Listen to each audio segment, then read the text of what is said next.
نداء إلى السيد رئيس الجمهورية. حضرتك يا ريس عندك أزمة وإحنا عندنا أزمة والبلد كلها عندها أزمة في العملة الأجنبية والعملة الصعبة والدولار.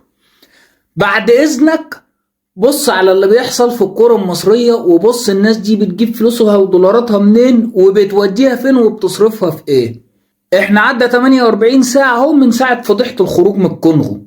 لا سمعنا خبر لإقالة فيتوريا ولا سمعنا خبر لاستقالة اتحاد الكورة ولا أي حاجة، والناس ناوية تنام وتستنى كده لما الهوجة تخلص وتطرمخ عن موضوع وتقول لك يلا بقى عندنا تصفيات كاس عالم وعايزين نركز. لا احنا مركزين معاكم انتوا بقى. من النهارده بقى احنا مركزين معاكم انتوا، سيبك بقى من الكوره والمنتخب، ما احنا كده كده بقالنا 15 سنة بناخد على عيننا. لا نركز لكم بقى ونصحى لكم. ما هو اللي بيحصل في الناس ده حرام، اللي بيحصل فينا احنا كده كبني ادمين وشعب حرام وما يرضيش ربنا. انا مش هسألك السؤال العادي بتاع انت جبت المدرب ده منين وازاي وعلى اي اساس عينته، خبراته ايه مع المنتخبات، نجاحاته ايه مع المنتخبات. انا مش هسأل في كل الكلام ده، انا هسأل سؤال واحد واضح صريح. الراجل اللي انت جبته وعينته ده انت مساعده بايه؟ مجهز له ايه؟ بلاش المشروع اللي انت تبنيته كاتحاد كورة على مستوى كرة القدم في مصر اخر 10 سنين، لا 10 سنين كتير يعني، اخر 5 سنين، اخر 3 سنين، اخر نص ساعة. المشروع الكروي اللي انت تبنيته علشان يجهز لك لعيبة الكورة في مصر، يطلع لك لعيب كورة محترف جاهز انه يلعب ويمثل مصر في البطولات الدولية. ما احنا قاعدين بنتفرج اهو في البطولة، اصل موريتانيا بقت تلعب كورة، الراس الاخضر بتلعب علينا احنا كورة، كونغو عندها كورة، ناس في ادغال افريقيا بقت بتلعب وبتعمل نظام كورة ونظام دوري ونظام يطلع لها لعيبة تمثل بلدها وتعمل نتائج لبلدها. انت بقى بتعمل ايه؟ سيادتك رحت جبت مدير فني بتديله 200 ألف يورو في الشهر وعامل له شرط جزائي 3 شهور ب 600 ألف يورو. يا صلاة النبي، بتديله 350 ألف جنيه في اليوم. المدرب ده عمل لك ايه؟ بلاش. انت النهاردة اقلت ايهاب جلال واقلت قبليه حسام البدري.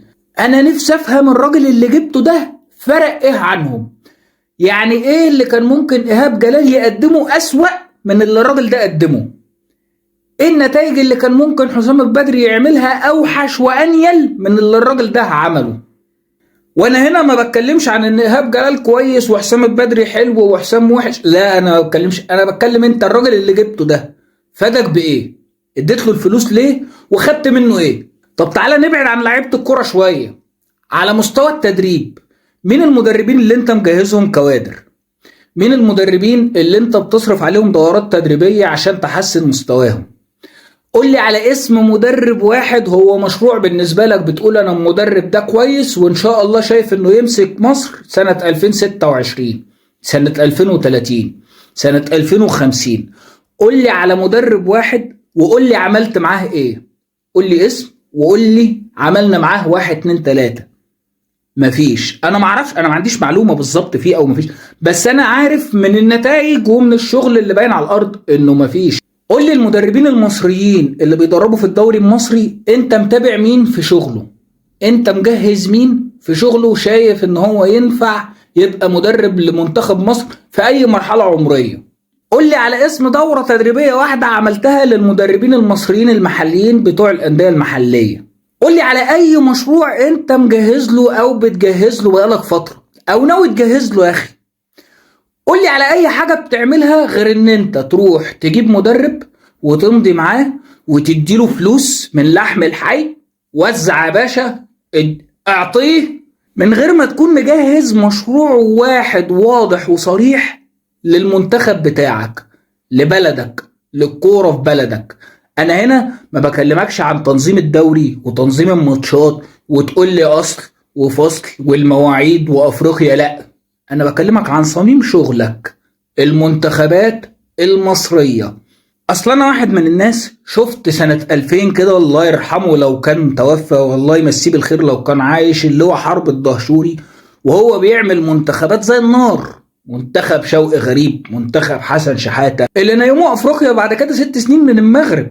اللي ما فيش حد اللي نجوم العالم كانوا بيقفوا قدامهم يعيطوا.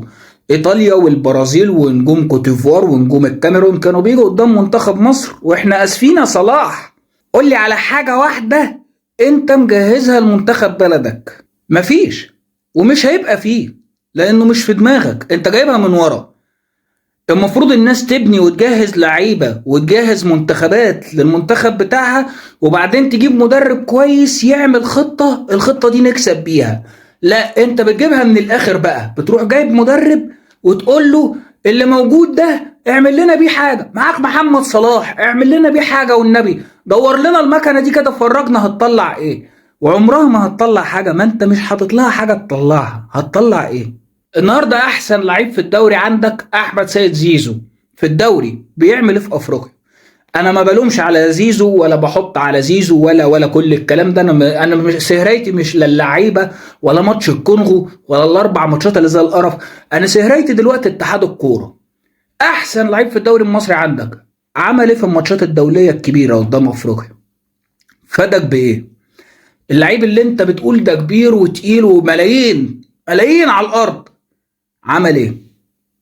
عرفت ان انت الدوري بتاعك بلح فلنكش. عرفت ان انت ما عندكش اي مشاريع ولا بتتابع الناشئين.